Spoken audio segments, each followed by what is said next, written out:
3 o'clock.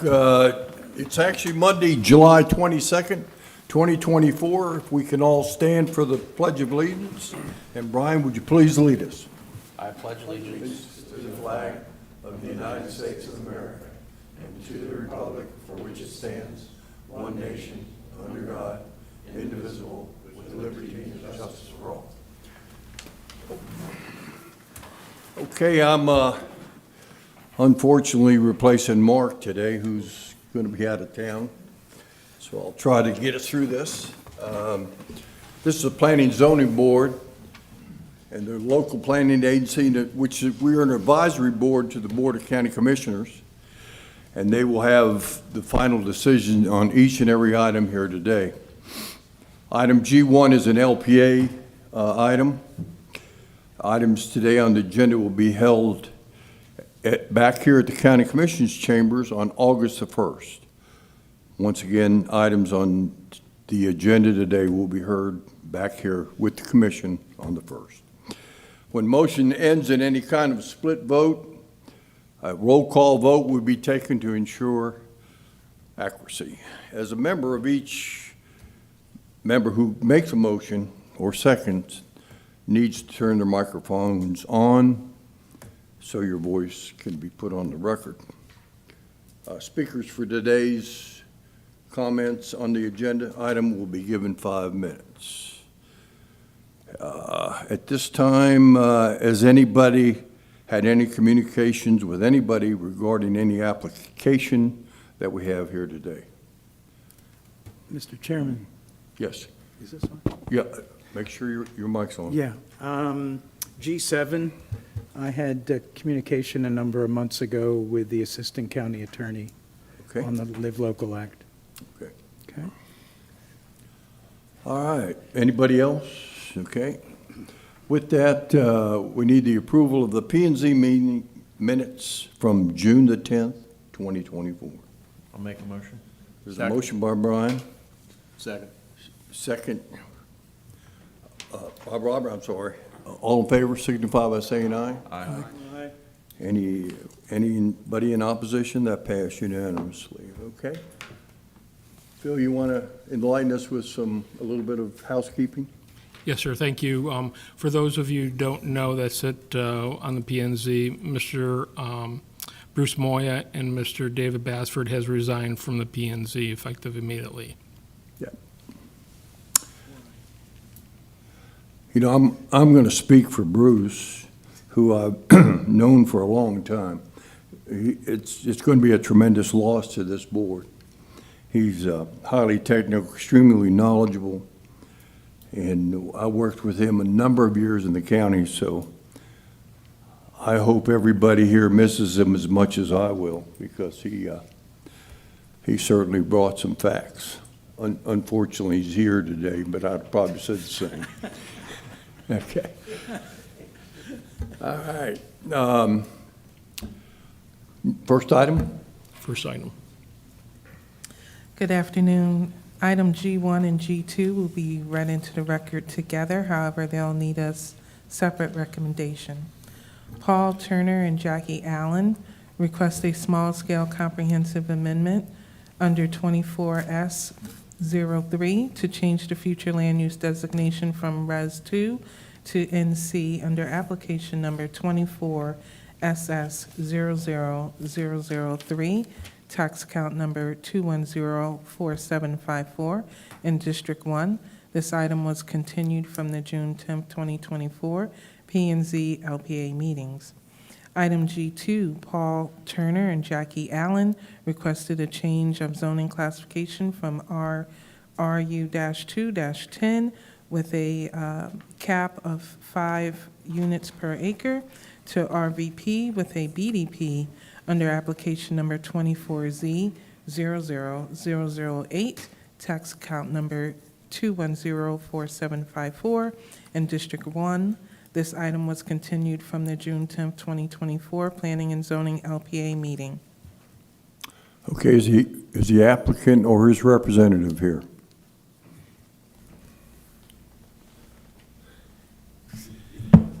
Good afternoon, Board. It looks like you'll be seeing a lot more of me on this side of the podium as opposed to that side of the podium. Appreciate the kind words, Henry. It's been a pleasure being on this board for, gosh, 13 years, I think it was, serving under 3 different commissioners. Really enjoyed the time I had up there, but it's just, there's just too much of my business coming before this board to really make it to where I should be able to be on the board as well as present to the county commission. So unfortunately, I had to step down. So hopefully you'll be as nice to me on this side as you were when I was on that side. And I hope I'll bring quality projects to this board for consideration as well. So, and today's really no exception. Today, we're asking for a land use amendment on almost 7 acres of property up in Mims. So I'm sure that there'll be some comments from that side of the room. It's the land use is currently residential, but there is NC to the south, directly abutting this property. There's community commercial to the west that directly abuts this property. And I think the south property is vacant. The west property is some kind of automotive repair type of place. And so he wants to put an RV park. And that would be more appropriate in a NC. It's kind of a neighborhood commercial type use because there'll be rentals, typical RV park for anybody that might or may not have an RV. Would be a smaller place in that Mims area where someone could bring their camper, stay for a short period of time and move on. So this is the land use request. We believe it's consistent with what's there in the neighborhood. So unless you have any questions, I just respectfully request that you approve our request. So I'm here to answer any questions that you have. I didn't get a cue, but I bet you got a question, Ron. Yeah, one question. Okay. Could you explain what kind of buffering you plan for the east side of the property that is adjacent to the residential? Yeah, I kind of figured that would be one of the questions. So the property to the east is single-family detached residential. It looks like it's manufactured homes, probably been there for a long time, but it's an older neighborhood.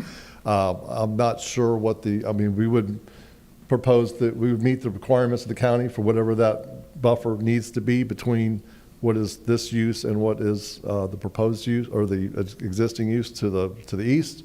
I don't know if they're both considered residential or if one's considered commercial. And if it is considered commercial, there would be a required wall and buffer, correct? Or is RV park is actually a residential zoning, so therefore it's not, it would not require that. It'd be considered residential, the residential. Okay. So residential wouldn't have it would just be your typical rear lot landscape buffer that the county requires. Okay, thank you. Mr. Chairman. Yes, sir. John?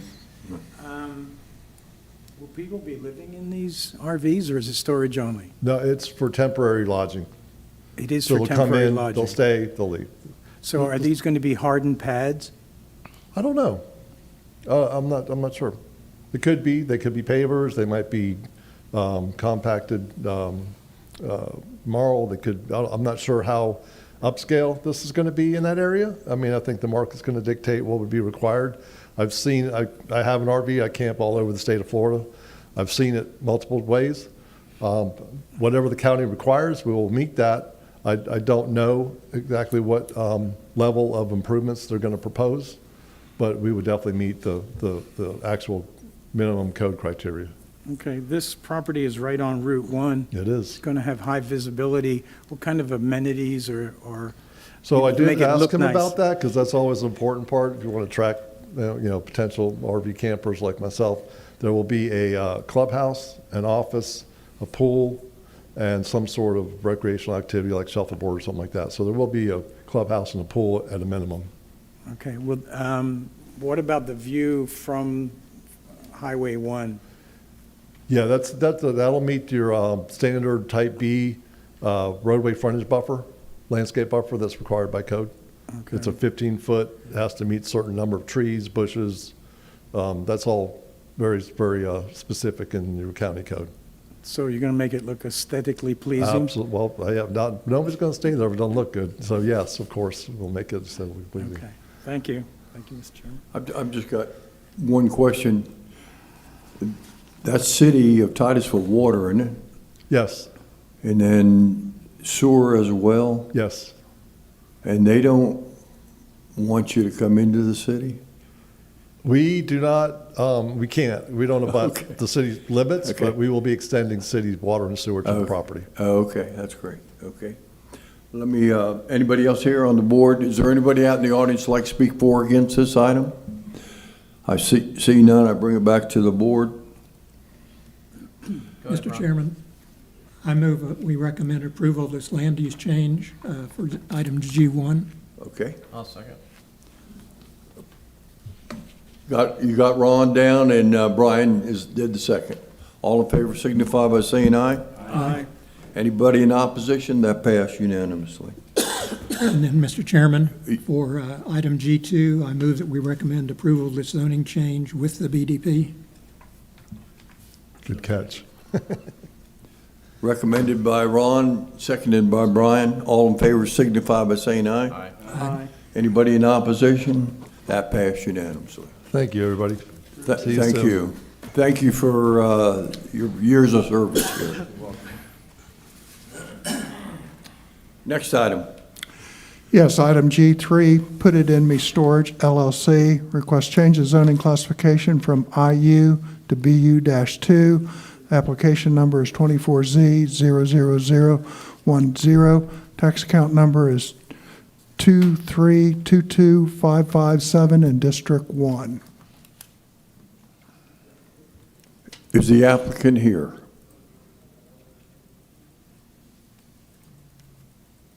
Is the applicant here?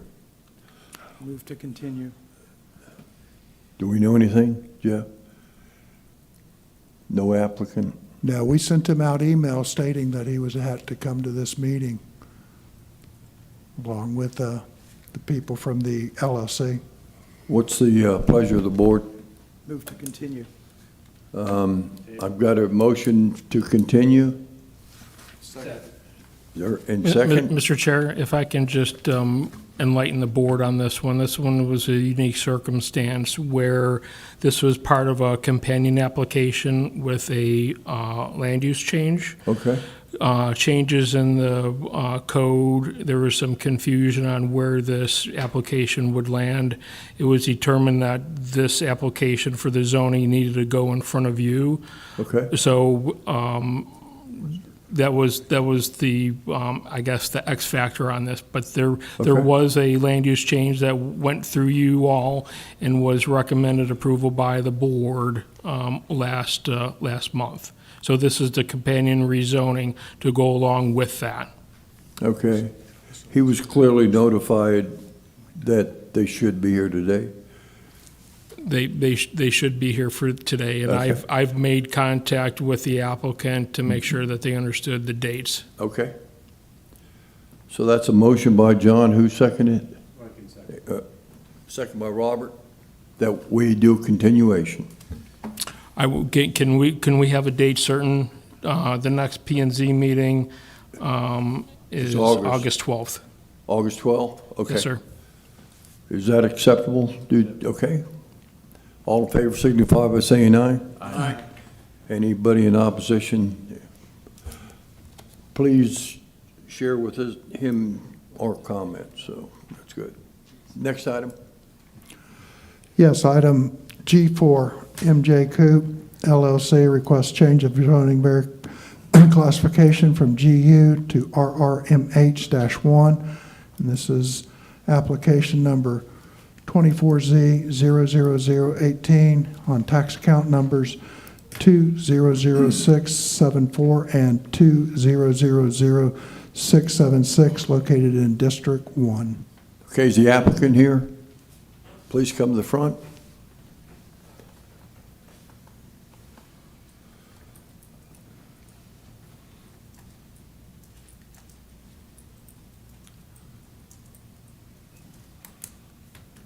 Please state your name and address for the record and tell us what you got. Michael Coop, 3925 Hidden Hills Drive, Titusville, Florida. I guess I got two pieces of property that were zoned prior to 1968. So I guess what I was told, they sort of get grandfathered in before the Okay, code before it was today's date. that's probably one of the few up there. Right, yeah. That goes way back. Okay. So does anybody have any questions for this gentleman before I go to the audience? Seeing none, is there anybody in the audience that'd like to speak for or against this item? Seeing none, I'll bring it back to the board. Mr. Chairman, Make a motion that we approve the request for zoning, change of zoning classification to RRMH1. Okay. second. Motion by Robert, second by Ron. All in favor signify by saying aye. Aye. Anybody in opposition? That was the easiest one today. Thank you. So is that for both of them then, or You only, yes. It can I is. do it again? Yes. Or is it for both of them? Yes. Okay, all right, thank you. Only because it's 1968. Yeah, well, it was your last one, I had to do it twice, so. Thank you. All right, next item. Agenda item G5, Walter Chawiski requests a change of zoning classification from RU-1-13 to RU-2-4 with a binding development plan. Under zoning action number 24Z00020, tax account number 2624912 in District 4. This item was continued from the June 10th, 2024 P&Z and LPA meeting. Is the applicant here?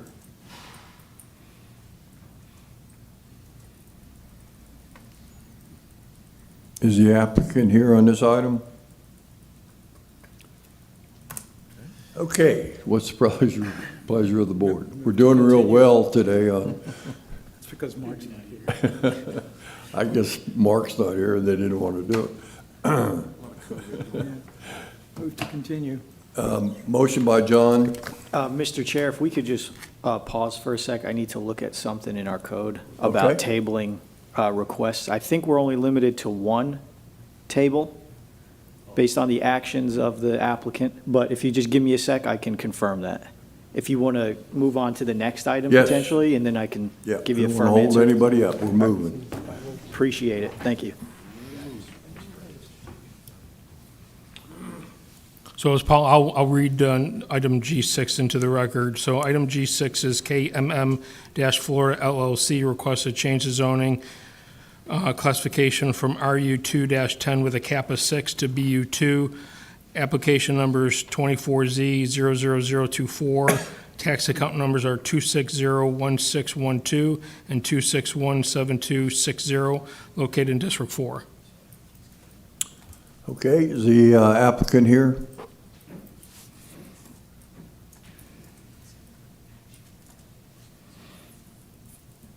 State your name and address for the record. Yes, Chris Romandetti, 3540 Charlton Place, Melbourne, Florida. Okay? So- Mr. Romadelli, tell us what you've got here. So on this particular property, I don't know if you have any images of it, but I actually owned the land around it years and years ago. It was the Sexton mine pit when they used to put the old Rockledge schools in there, and they dug it all out. And prior to that, Sexton, this property was from Welty himself. This is on Welty Drive right there, Rick Welty, and this is where the dad lived. It had been 60 years ago. So it was all zoned at one point IU, and then it started going into business. And so the applicant is Advantage Concrete. We own everything around it. I don't own it, the owner's here, but everything around this little piece of property. And we de-zoned from IU because compliance said, it's all BU. You're just doing this and mini storage and now warehouse storage. And so we now have put in 8 pieces of property around 7 years or 8 years around it, all into one zoning, which is the business use zoning. And this is the last 1 acre of residential that's sitting there. Now, it hasn't, if you looked at it or if you look at the aerials, we want to get it into compliance. So we bought the property about 2 months ago, 3 months ago, and we're To the north of it, it's business, which is storage. To the east of it, it's storage. And to the right of it, the county has just had us put in Tax Road, which is that whole new roadway. It's not quite CO'd yet because to do our storage, they needed an exit for the fire truck. So it cost us $150,000 to put this whole road system in, and then right next to that is also commercial. So we're here today to say this will be the last little dot in the center of this 9 acres that's a residential house. And technically, if you look at it, the guy was doing commercial stuff on it. It has 3 driveways, which on residential you should only have 2.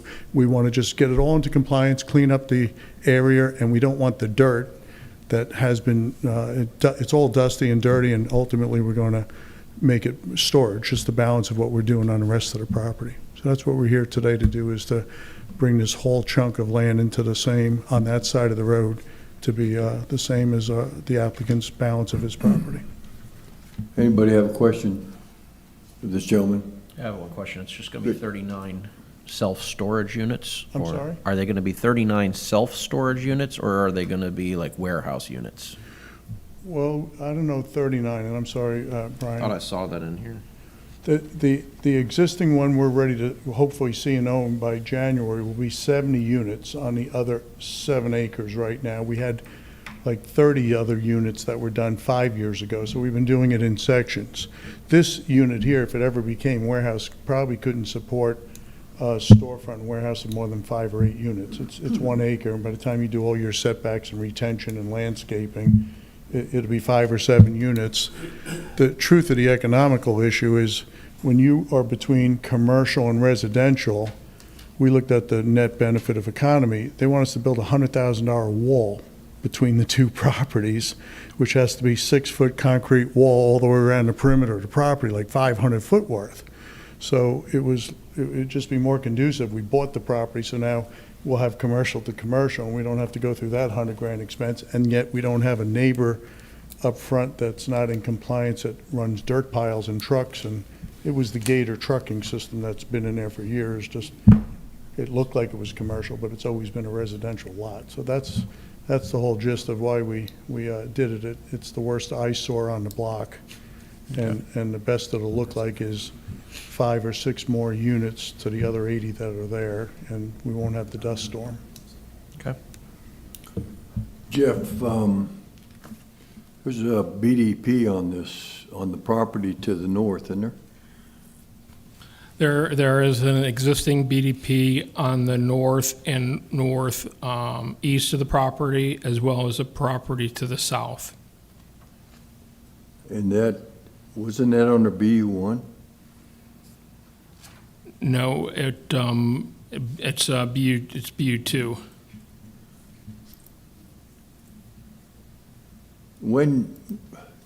Can you see when we did that? When that was done? The BDP? Sure, yeah, so if you look on page 203 and 204, that one was done back, it was a 2014 application number. So 2014, 2015 is when the BDP, Okay. and then the other property to the south was done in 2019. Okay. Is there anybody, anybody on the board have any questions? Is there anybody out in the audience who'd like to speak for and against this? Yes, ma'am? Please come up.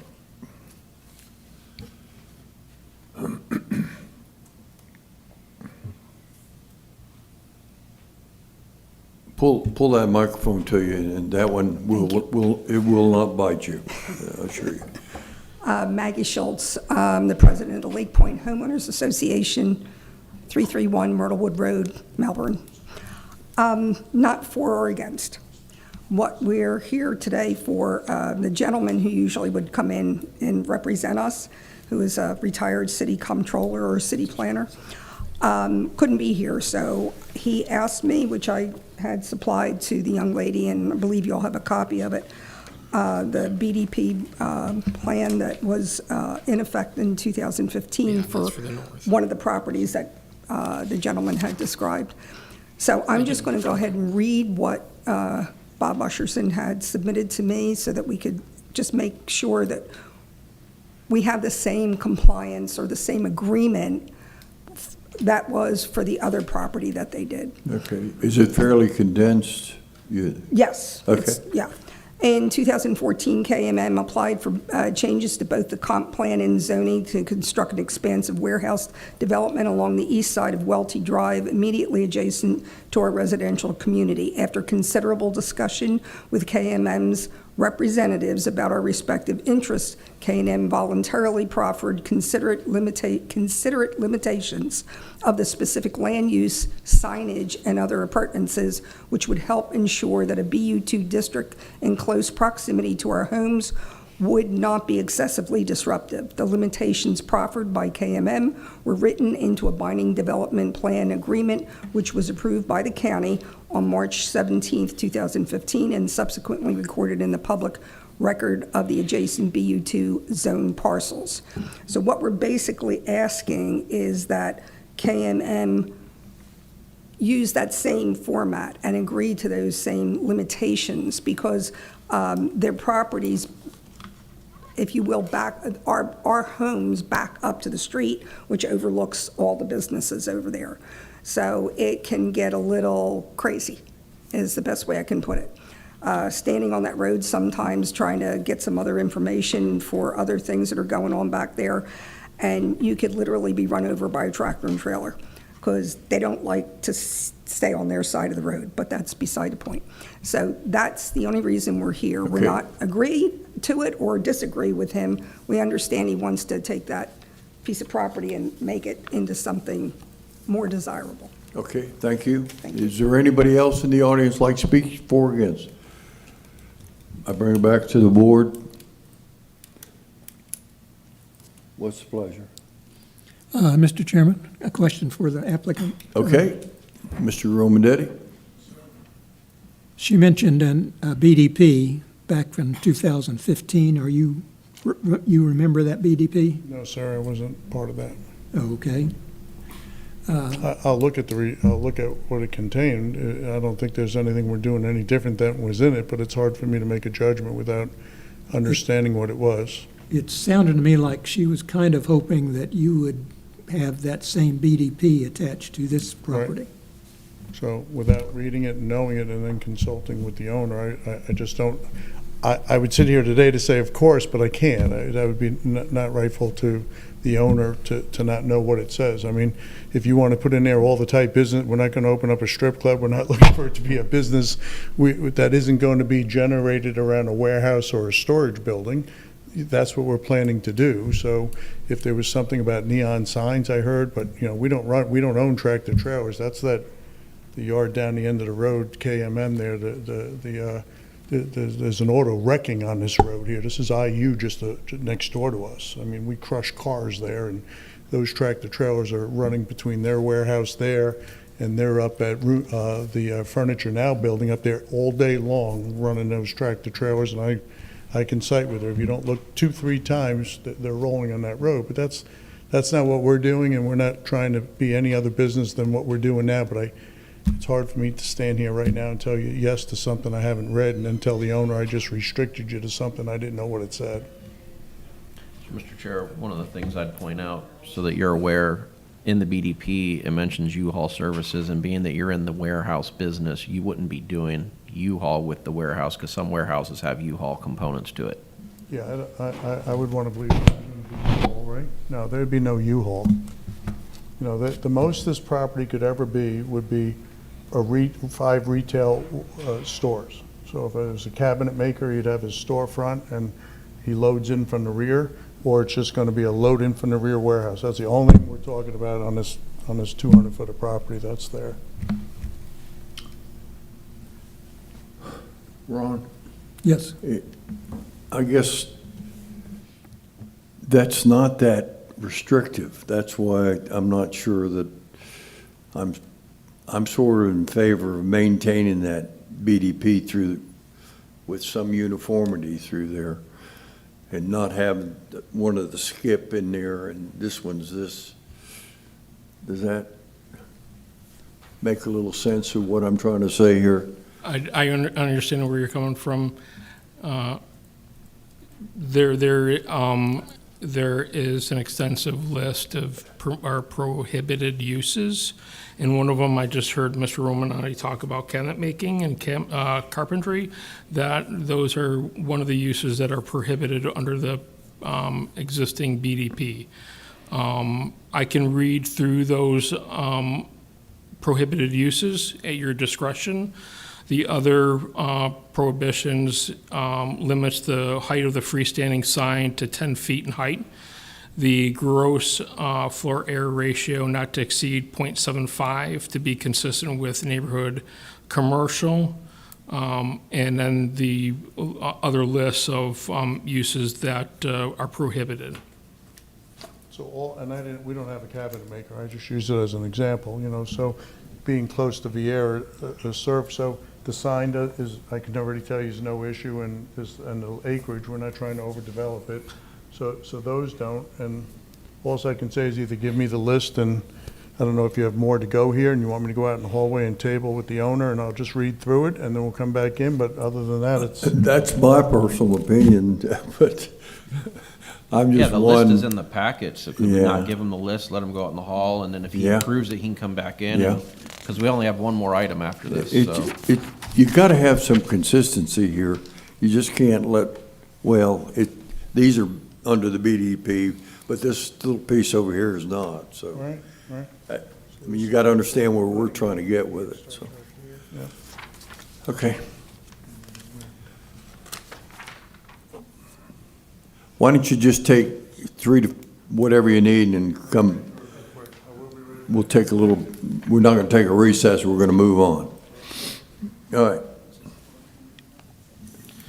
Good afternoon. G7 is a request for this board to issue recommendations regarding an update to the board policy BCC 100, which implements the Live Local Act.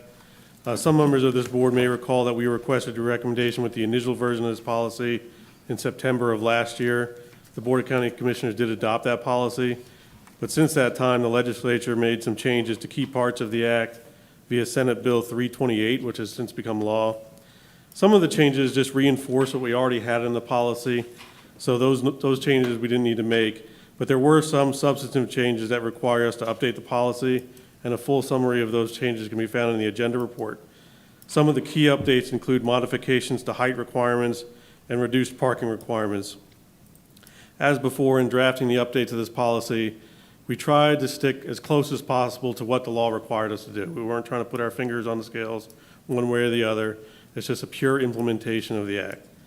Also of note, you may recall that last year this was accompanied by an ordinance change to define major transit stop, and this board issued a recommendation on that as well. The update, Senate Bill 328 did amend major transit stop, and now it just says transit stop. So we're going to have to change the ordinance for that as well. And so because of advertising requirements related to ordinances, that we expect to be on your next agenda next month. So that's coming to you. So you might notice a discrepancy if you read through the policy where it refers to a code about transit stop, and that's to be coming soon. Okay, So with that, I'm just seeking your recommendations. okay. Sir. Go ahead. Okay. The first question comes to item 2A, adjacent to, and you've added a separation by a public road. Where did that come from? Where did you get that idea to put in that part of it for adjacency? I believe that was taken directly from amendments to section 125.01055 of Florida statutes. And if you're really interested, I can search the statute real quick, but like I said, most of these were copied and pasted language from the statute. Okay. How does that affect the statement on H2? Where it says, if the proposed development is not adjacent to on 2 or more sides, a parcel zone for single-family residential use, which is within a residential development with at least 25 contiguous single-family homes. Does that also include that public road because of the word adjacent being here? Because of the definition of adjacent to does not include properties separated by a public road. That is imputed into that word, that term adjacent to. Okay, so the public road issue would be in this also? Yes, yeah, that- So if yes. somebody wanted to build across the street, they could do so? Yeah, that H2 would not apply in that case. Yeah, it's not Okay. adjacent to. Okay, thank you. The next item, 2B, on the airport impact area. I found it interesting that it says that it's from the end of the runway for a distance of 10,000 feet. Normally, when the FAA restricts development around an airport, they do it as a trapezoid, because planes do not take off from the end of the runway. They take off from the runway, which could be a couple hundred feet before the end. And I'm just wondering about this language here, that you're taking it from the end of the runway and not as the FAA requires. I'm double checking now, but the act refers to statute 333.03 of Florida statutes, and I believe that definition was pulled directly from that, but I'd have to double check to be sure, and so I will check that again, but I believe it was taken directly from that. Okay, I wonder if they looked at what the FAA requires, because we've run into that a lot on buildings when we're building around an airport.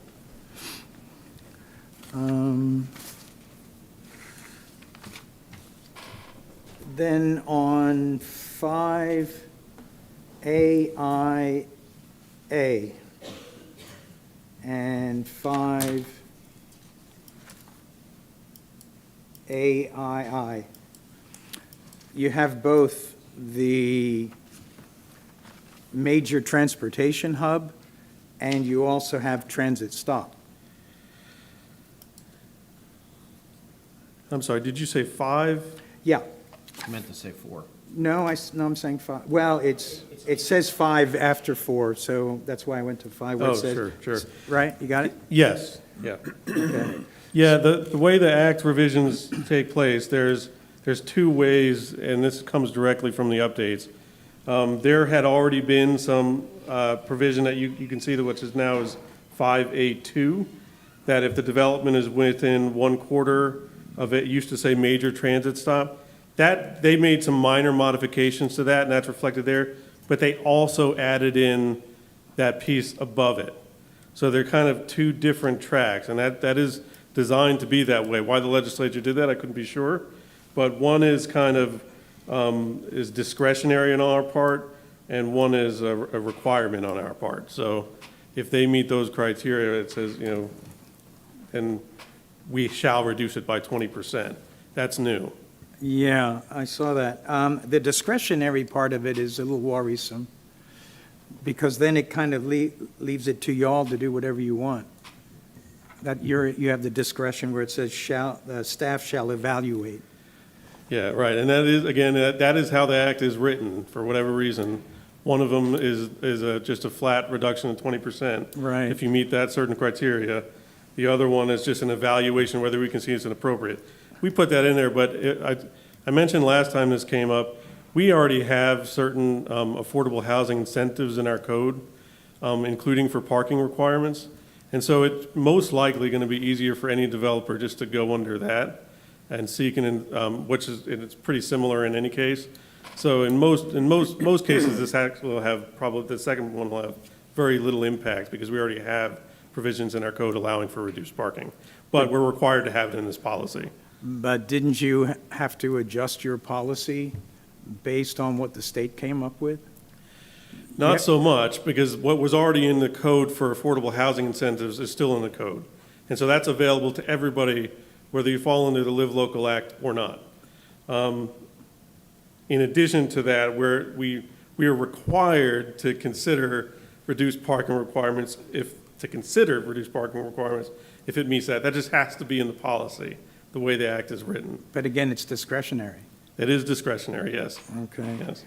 The other thing was that in 5AIIA, I hate that, As part of this analysis, staff may request the applicant to provide data supporting a reduction in parking requirements prepared by a professional engineer. What would you be looking for there? I mean, that would be, that's not an engineering issue. It's more like a request to change the parking requirement. I mean, what can a professional engineer do, Jeff, to? So our code already has a provision in there where they can do an alternative parking study where a professional engineer can sign and seal that study that says, hey, for this use, I am, my analysis indicates that it would be a reduction, by whatever. So that part is already in our code to allow for that. So, and you will accept what the results of that study? We have the ability to accept it. Okay. But again, it's discretionary. It is discretionary. Okay. All right. Thank you. Anybody else? Yes. Yes, sir. Yeah, I'd just like to generally ask a general statement on staff. Are you in agreement with this legislation in bypassing building and zoning? I can't comment on the policy. Sure you can. I just, again, we really just looked at this. I realize it's controversial. We really looked at this to not try to make any kind of judgments. That's for others to decide.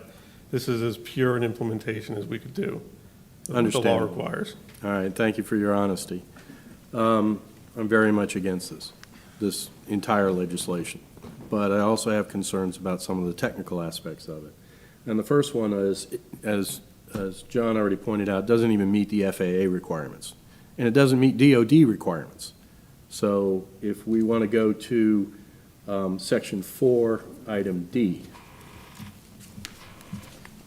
and I'm very familiar with both of them. Staff shall confirm the proposal is not within a quarter mile of a military installation. Can we put in there the existing airspace restrictions instead of 1/4 mile? That quarter mile from a military installation, that the Live Local Act under the revisions does not apply to that. So that's, again, that's straight from the Live Local Act. Right, but we have the discretion to modify this so that it meets DOD requirements. So the existing, I can't fly a drone at my house because I'm a little further than a quarter mile from Patrick Space Force Station. But I can't fly a drone because I'm in existing restricted military airspace. So all I'm asking is that you meet the FAA, 107 requirements. And I understand what you're saying, and I might refer to Alex behind me, but I think, with the way the act is written, it's an exemption from county code requirements. So if you meet these requirements, you don't have to follow certain county code requirements. So we can't be over-inclusive than what the act requires, because we can't have a policy that exempts county ordinance unless we have this enacting legislation that allows us to. And we can't be under-inclusive because the act says that we must allow these developments that are outside these, that meet the criteria of the Live Local Act, to get those exemptions. Well, if it doesn't meet a federal requirement, either for the airport for the entire length of the runway, as John pointed out, or it doesn't even meet DOD requirements, whether you're at Canaveral, whether you're at KSC, whether you're at any of the airports in the area, or even Patrick's, shouldn't our local ordinances be following the same guidelines as the federal requirements? Let me be clear about something. So if a development does get approval under the Live Local Act, so you're not within a quarter mile, but you may fall under other restrictions, be it county code, state statute, or federal law, those regulations will still apply. The Live Local Act only exempts certain regulations having to do with density, height, parking requirements, things of that nature. The Live Local Act developments still have to follow all other comprehensive plan and county code requirements as they relate to multifamily developments. So where is that language in this? Oh, sure. Give me 1 second.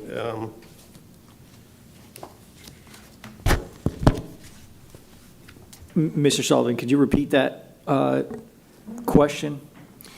Where is the language that says they have to meet the federal and DOD requirements for the restrictions? Well, I think the purpose of the Live Local Act is, like, as Billy was identifying, relate to certain components of our land use or zoning requirements. So density, floor area ratios, height and land use.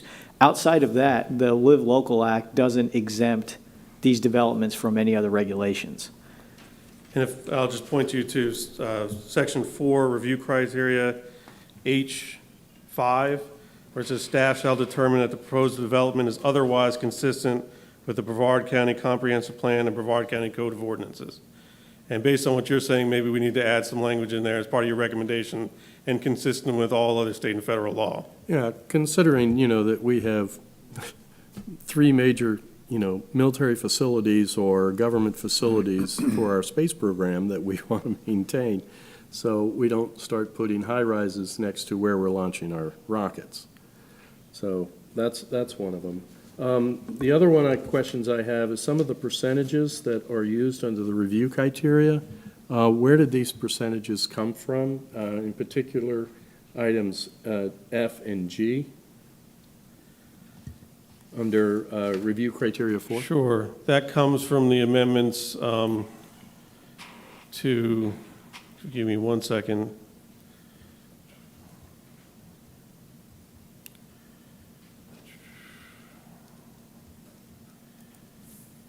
The amendments to section 125.01055 of Florida statutes.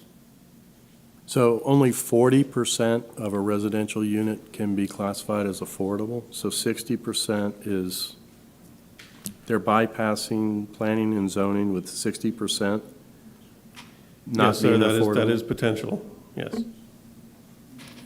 Okay, now you know why it's so highly charged politically and with people. All right, and then for item H, under review criteria, instead, just my personal preference is instead of shall not require the proposal, is shall maintain the requirement to obtain a land use and zoning change. I haven't found a need or requirement, having been an assistant developer of land development for Keith and Schnars in Fort Lauderdale, making millionaires billionaires. I haven't found a need for this. That's just my opinion. I Thank you understand. So for we're just trying to your implement the answers. state law, yeah. Mr. Chairman? Yes. I'd like to propose rejecting this. Hold on a second. You haven't gone out to the audience. Oh, do we have, I'm sorry. Yeah. Go ahead, go to the. Okay. Is there anybody in the audience like to speak for or against this item? Okay, sir. Go ahead. Mr. Chairman, I'd like to send this back to staff for reviewing with the comments made by both John and myself to look further and see if we can get a different perspective and looking at increasing the percentages on item 4F and 4G. Okay. As well as putting FAA requirements and DOD requirements for airports. Is there a second? Second. A second. Motion by Ron and Robert and seconded by John. Point of order. Before we vote, do we have the ability, or does the county commission have the ability to make changes to this, considering the state is the one who passed this amendment? We are required to implement state law, and it does dictate the 40% threshold. So I think the short answer is no. So, to my point, we can ask staff to review this, make some changes, but if the changes aren't in compliance with what the state has passed, us approving this motion is useless. Am I correct? I mean, we'll forward whatever recommendations you make to the Board of County Commissioners. So, but at the end of the day, I do think, and I refer to Alex, but I think we're required to implement state law. We don't have discretion on things like the 40% threshold. And assuming we pass this and it went to the board says, no, we can't. From a legal perspective, they can't. To me, I don't see that's appropriate to go through that exercise if we can't change it. With our attorney here. Yeah, can you those weigh in on numbers that? don't seem to have changed even from the initial iteration of the Live Local Act. That's not something that we're coming up with now. That's been in the law for at least one cycle now, with respect to the 40% minimum. Mr. Chairman? Yes.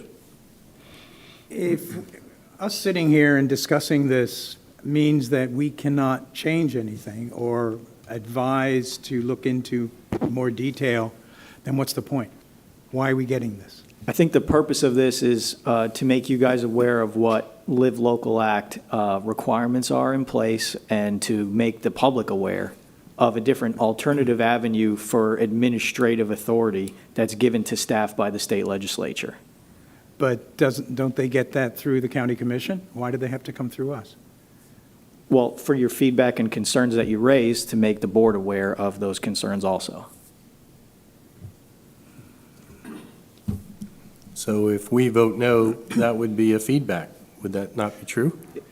It would be your feedback, yes, sir. We'd still give it to the board based on whatever comments and concerns you might have. Thank you. So instead of voting yes or no, could we not just make an advisement that there are some items that would need to be addressed instead of voting yes or no? Yes, your feedback is advisory.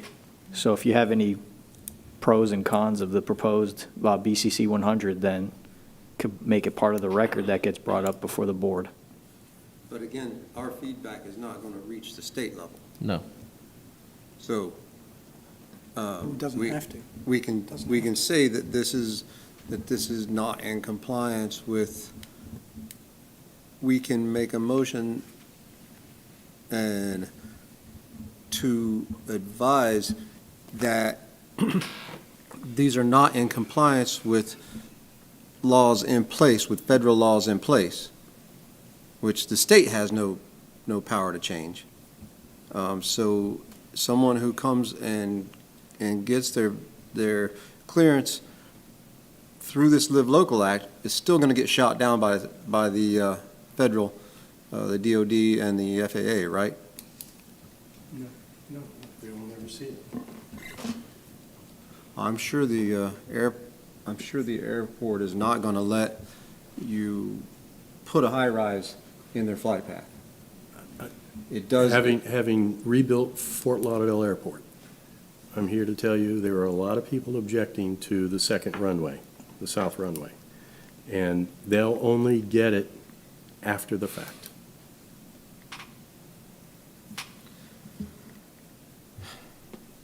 I mean,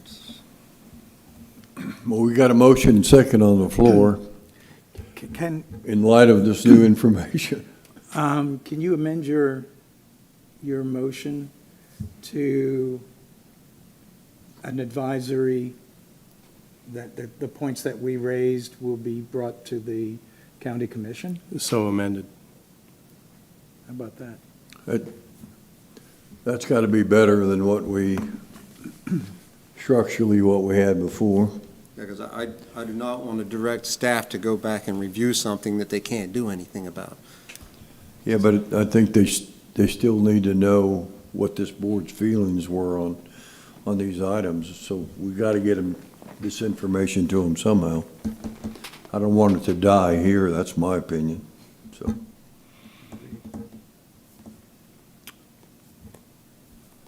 All right, want to move forward with it? You want to vote on the motion, or he's amended it? Well, But his motion was to deny it. as amended, Yeah, I amended for recommendations. yeah. To review not only the DOD requirements, but the FAA requirements, and to see if the percentages can be altered. So is your motion to deny it with the recommendations to review, or to approve it, but that they should be reviewing those items? No, we were to deny it with the recommendations to review. I don't think we're going to get a rubber stamp if we don't deny it. I think we will get a rubber stamp if we don't deny it.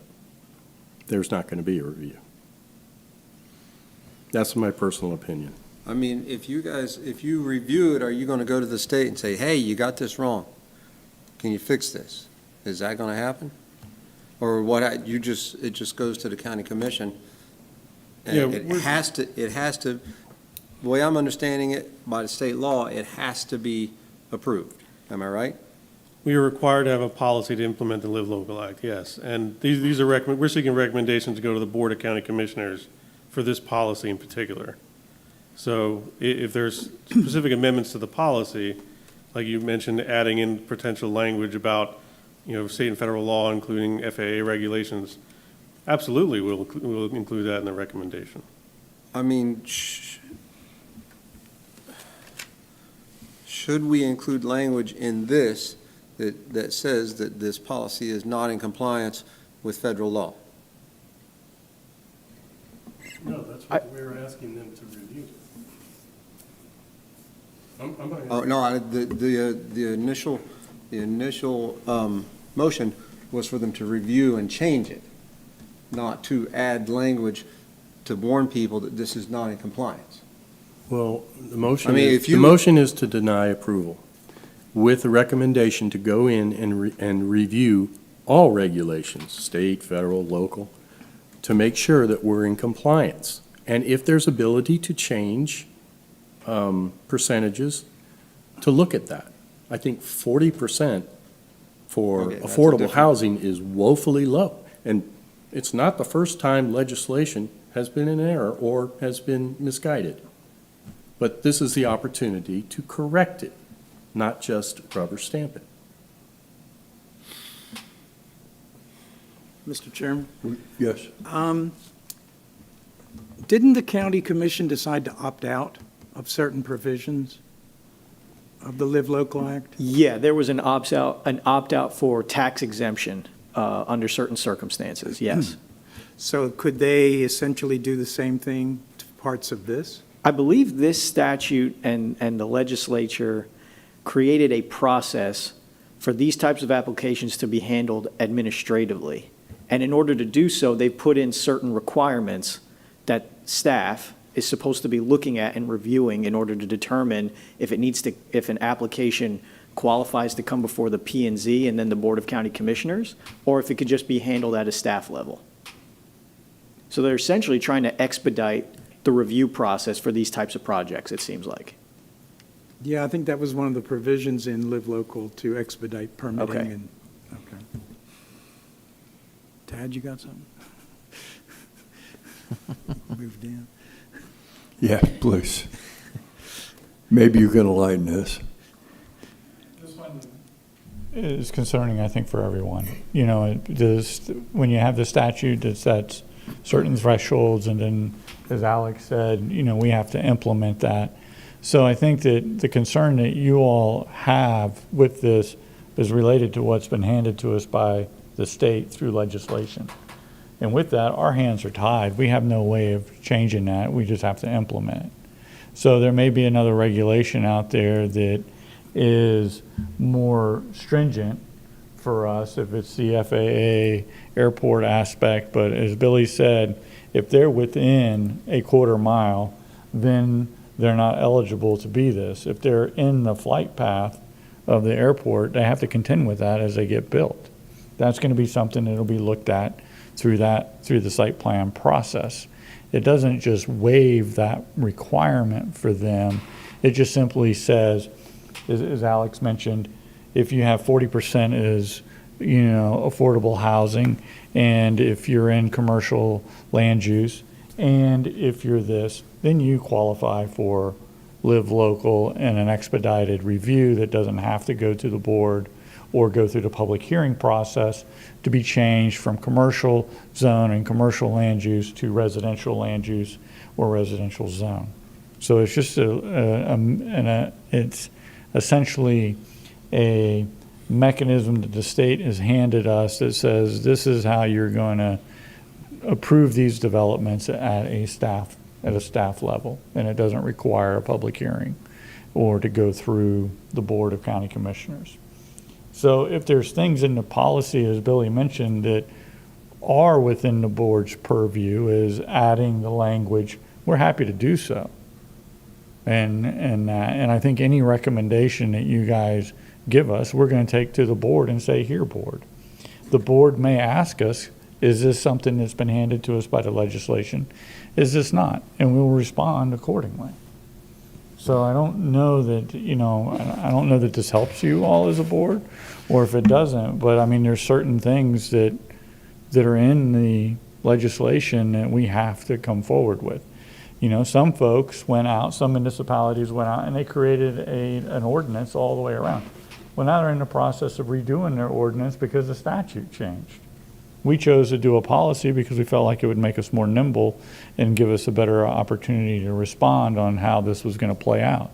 And there'll probably be some more corrections next year through the legislation. But those are through the legislative process at the state. They're not for the county to take on or to do in that. So I just wanted to give you all that information. That helped, yeah. We still have a motion and second on the floor.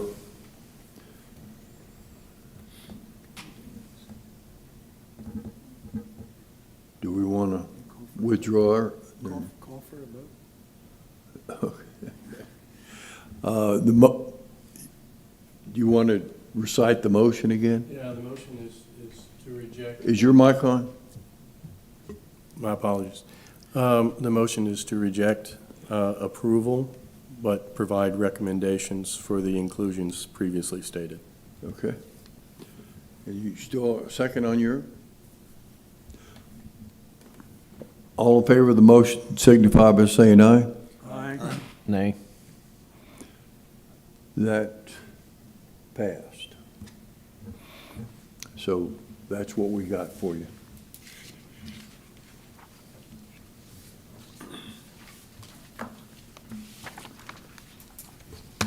Okay, you want to come up? So just for the record, we're opening up G7, Correct.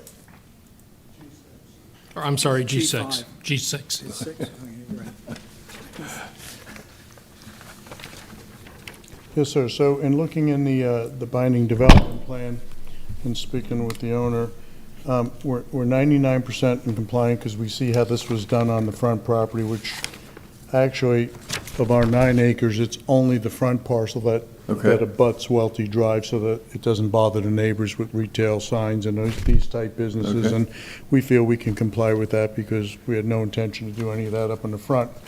Other than what it is doing right now is, in the paragraph of it, we were hoping, and I might be interpreting it wrong, but it says here, contractors will not, hold on one second, it was in yours. The development plan. Will not store, contractors will not store any materials or things outside. We wanted to be clear that right now we're parking, whether it be a dump truck or different thing, we pay for storage. People park in there. It's been that way for 20 years. And that's the only line. It says contractors outdoor storage yards. I think we were just asking, that meant like trusses and buildings. We have no storage of any supplies for contractors. I'm going to go right to the man, Jeff. I want your interpretation. It starts with contractors. If I may, and I don't want to, we're getting and tick for tack. So what I would suggest is, what I'm hearing from this board is that you're wanting this BDP, and we can use that language. Now, the BDP is voluntary. Ms. Romanetti does not have to agree with it, but that could be part of your recommendation, is to move forward with the BDP and the conditions as stated for the north property. And that will get transmitted to the board, and the board will have the opportunity to make changes to that or, whatever they decide to do. Now, in the time between today and when it goes to the board, we can have those discussions with Mr. Romanati to get his take on what that means and what it doesn't. You okay with, Yes. okay, good. And I was just asking, maybe he knows what the definition of what you're all asking us to comply to is. Do we know what that is or not? Or that's not, we can't ask that. Again, like I said, is the BDP was in place.